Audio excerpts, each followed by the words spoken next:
राम राम भाई सबको मेरी तरफ से।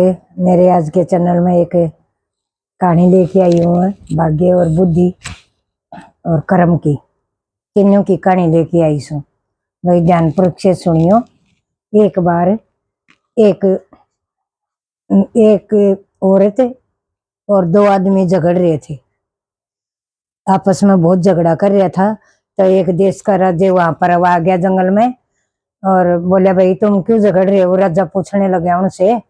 तब उन्होंने कहा भाई हम न्यू झगड़ा सा ये कर्म बुद्धि और भाग्य से, ये नु कुछ में बड़ा मैंने कुछ में बड़ा, हम आपस में हमारी यह लड़ाई से, तो इस बात को न्या करो। तो राजा बोले भाई न्यू तो थारो न्या नहीं हुआ गो, अपना एक लाता तो न्या को नहीं हुआ। इतनी बार में एक लकड़हारो लकड़ी काट तो दिखाई देगो।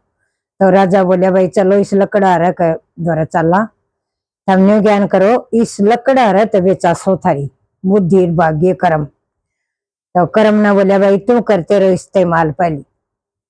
तो कर्म जाके ने आरे लकड़हारे के बीच बैठ गयो। लकड़हारे में ताकत आगी दूनी, बहुत लकड़ी काटन लग गयो, खूब लकड़ी काट दी और ले आयो लकड़ी बाजार में। फिर लेकिन वो जितनी बेकार कर दी ना उतनी लकड़ी बेची उसकी, उतना ही पैसा में कोई प्रभाव कौन पड़े उसका भाग्य को।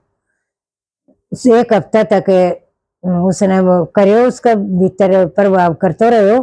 फिर लेकिन लकड़ी काटा ज्यादा, फिर लिया नहीं पा रहे हो, वो लकड़ी उतनी लियावे जितनी रोज लिया कर दो उतना ही उसने पैसा मिले। तो भाग्य का हफ्ता पूरा हो गयो। बोले भाई मैं तो नहीं कर पायो, इसका तो उतना कर्म में लिखे उसे जितनी काम करया कर दो, लकड़ी लिया कर दो, बेचा कर दो, उतना कर्म से। फिर उसने भाग्य ने बोले भाई मैं बदलूंगा इसको, इससे तो भाग्य तो बदले कौन गयो, कर्म बोले मैं बदलूंगा इसका कर्म। बोले भाई तू बदल ले कर्म, तू देख ले कर्म। उसका मजा की फिर बैठ गयो लकड़हारा में। तो एक पोटड़ी गिर दी रुपया की, उसने उठा ली लकड़हारा ने, ले आयो पोटड़ी ने घरी, खूब खुश हो गयो, बर्तन सर्तन लग गयो। फिर लेकिन उसने बर्तन को ज्ञान को नहीं होयो, व्यर्थ में पैसा बर्तन लग गयो। वो एक बार तो धनवान बन गयो, फिर पैसा को इस्तेमाल करने को नहीं आयो। तो उसको इससे हालत थी, लेकिन फिर आखिरी तक और ज्यादा गरीबी आ गई। फिर एक हफ्ते के बाद वो भी हट गयो उसमें से। फिर बोला भाई इब तो बुद्धि तो जाई इसमें, ये तो देख लिया न, तो दोनों ना कर्म भाग्य ने तो देख लिया, लकड़हारा पर कोई असर नहीं पड़े, बाद गरीब और हो गयो। तो बुद्धि बोली मैं ठीक से मैं जासू। बुद्धि जाके उसका माथा में बैठ गई, माथे पर बुद्धि बैठ गई। तो वो लकड़ी काटन गयो, तो उसको इसो दिमाग लगायो कुआड़ी ने तेज पना ले, कुआड़ी तेज पना ली और दना तो ज्यादा लकड़ी खूब काट ली उसने। तो लकड़ी सारी काट की, छोटी छोटी लकड़ी थी वो भी बांध ली, लंबी भी बांध ली, बीच में वह छोटी लगा ली और लंबा गठड़ कर लिया उसने। लंबा गठड़ वो घस घस की ने और बाजार में ले गया, उसकी दोनों लकड़ी बेची। फिर उसने दोनों लकड़ी बिक दी गई और पैसा होता गया, उसने और नई कुआड़ी खरीद ली, फिर और ज्यादा लकड़ी काटी।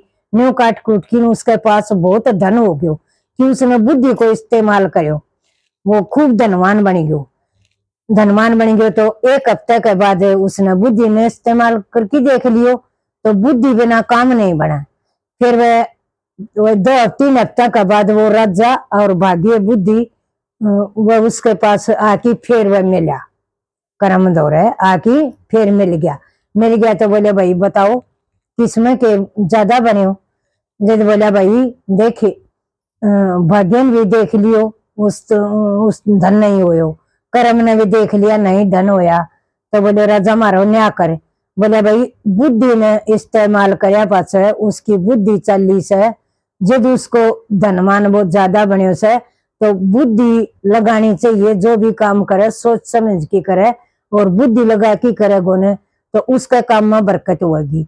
बुद्धि ते बहुत फायदा हूं से, बिना बुद्धि का काम में तो काम बिगड़ेगो सुधरेने गो। तो भाई जो भी काम करे वो बुद्धि लगा के करो। तो राजा ने उनको न्याय करो, भाग्य को और बुद्धि को और कर्म को, जो उनमें सब में श्रेष्ठ बुद्धि मिली। तो भाई बुद्धि की भी जरूरत हो से और भाग्य की भी जरूरत हो है और कर्म की भी हो है। कर्म और भाग्य दोनों हो जाए, बुद्धि नहीं लगेगी तो वो कोई मानस कामयाब नहीं हो। तो भाई अपनी बुद्धि लगा के काम करया करो, बुद्धि के बिना काम बिगड़े गो, सुधरे नहीं गो। तो भाई देखो यह कहानी कह दी के मिनट में राधे कृष्ण लिख के बताइयो। कहानी मेरी किसी को अच्छी लगे तो लाइक सब्सक्राइबर करियो भाई। राम राम सबने भाई, राम राम।